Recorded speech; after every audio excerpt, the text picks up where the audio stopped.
ఈరోజు ఏలూరు మెడికల్ కాలేజీకి ఆ పేరు పెట్టమని చెప్పడం అన్నది ఖచ్చితంగా ఇది చాలా శుభ పరిణామం. ఎందుకంటే ఇలాంటి వాళ్ళ గురించి చదువుతూ ఉంటే మనకే గూస్ బంప్స్ వస్తున్నాయి సార్ ఈయన గురించి. డాక్టర్ ఎల్లాప్రగడ సుబ్బారావు గారు యాంటీబయాటిక్స్ తయారు చేశారు, కనిపెట్టారు. దానిలో ఆయన పేరు మీద కూడా ఒక మెడిసిన్ సుబ్రోమైసిన్ అని చెప్పేసి ఒక ఫంగస్ జీనస్ కి సుబ్రోమైసిన్ అని చెప్పి సుబ్రోమైసిస్ అని చెప్పేసి ఒక పేరు కూడా పెట్టడం జరిగింది.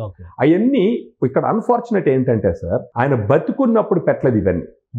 ఆయన జీవించి ఉన్నప్పుడు గుర్తించలేదు. ఆయన చనిపోయిన తర్వాత మనోళ్ళ ఇంటర్వెన్షన్ మన దేశం నుంచి జరిగి తర్వాత ఆయన లైమ్ లైట్లోకి రావడం జరిగింది. అందుకనే unsung hero of modern medicine అంటారు. ఇలాంటి ఒక అణగదొక్కబడినటువంటి ఎల్లాప్రగడ సుబ్బారావు గారు గురించి మన పవన్ కళ్యాణ్ గారు వెలుగులోకి తీసుకొచ్చి ఈయన పేరు ఖచ్చితంగా పెట్టాలని చెప్పడం రాజకీయాలకి అతీతంగా, కులాలకి మతాలకి అతీతంగా ప్రతి ఒక్కరూ అభినందించవలసినటువంటి ఒక గొప్ప విషయంగానే చూడాలి సార్.